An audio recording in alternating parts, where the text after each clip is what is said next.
Hello and welcome to Somewhere in Niagara. My name's Carl. I'll be your host for the duration of the video. Today we're going to talk about the laziness of the travelling photographer. Not even getting out of the car.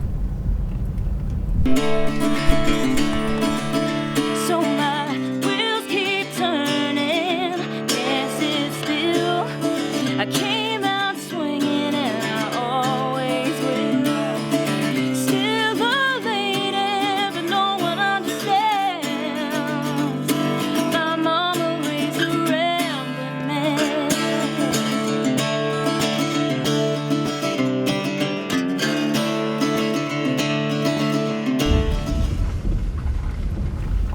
I'm a huge fan of the photography channels which show people hiking off across mountains, through rivers, swimming lakes, diving off cliffs and all kinds of weird and wonderful things. But truth is, and they won't tell you this, you don't even have to leave the car to get some great photos.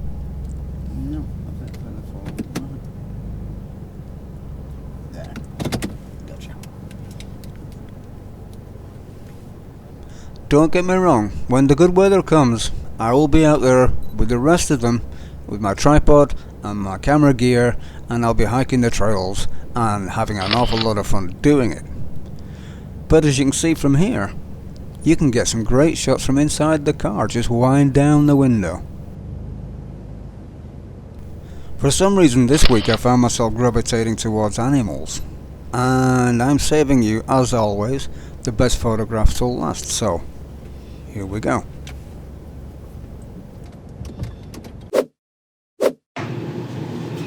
Hi, Carl Green, design guy here. When I'm not taking photos for fun, I do it for a living.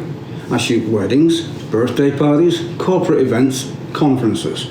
Pretty much anything that you need. As well as that, I also have a nice line in fine art photography, which is available from my website. Link at the description. I'm trying to get the reflection out of it. There you go. This was the Chichimon ferry on the way to Manitoulin Island, a beautiful sunset over a big tub lighthouse.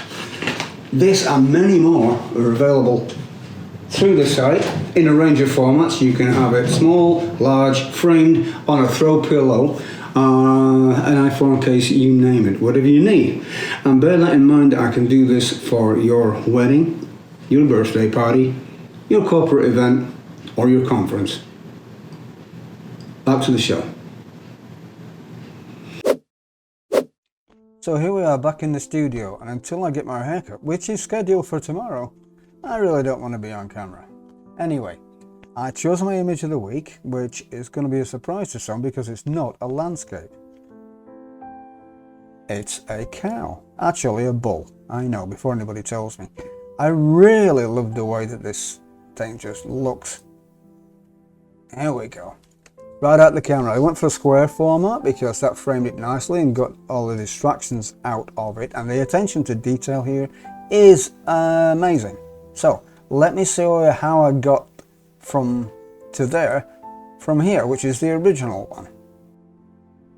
Okay, so this is the original. As you can see, it's still got a lot of detail in it, but it's not really bringing it out, so I thought I would enhance that. And the way I went about doing this, I'll just walk you through the process. There wasn't an awful lot of work that needed to be done on this. Adobe Color is a profile, although landscape, as you can see, makes a big difference here. I'm also going to, you know what, I may warm that up a little bit. Ooh, last down a bit there. Out there, let's say. And I want that kind of a shade. I'm going to boost the, well, let's try the auto. We love the auto. That's not bad at all, but I think that needs to be a little brighter because the actual bull's fur is not being brought out there, so somewhere around about there. I think we're good on the highlights. Actually, that's pretty good. I would like to bring out the texture because if you zoom in, as you can see, we've got this wonderful face staring straight at me. I'm glad I was in the car for this one. Somewhere like that to bring out the fur and maybe, yeah, the vibrance is okay.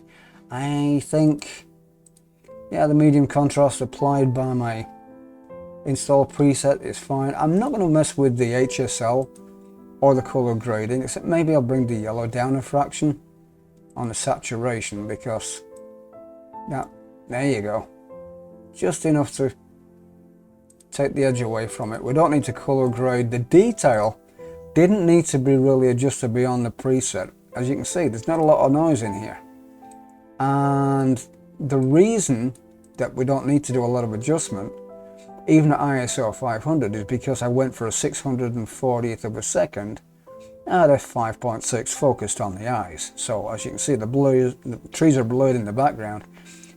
It just looks really nice and kind of mean. I might do something with the eyes later, but for now I'm good. I think we don't need to do any lens corrections. They're already applied automatically as part of the import process.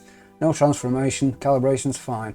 Might just bring down, yeah, a little bit of a vignette. There you go. Too much. Back it up. There you go. That is my image of the week. And you know what? I went for the square format, but I think I like this more actually, because that piece of farm equipment, the actual feeder bins, it frames it nicely. Frames, bookends the bull, as it were. So that's it. That is the image of the week. Thank you very much for watching Somewhere in Niagara. My name has been Carl for the duration of the video, and I'll be back next week with more drivel. Hope to see you then. Thanks. Goodbye for now.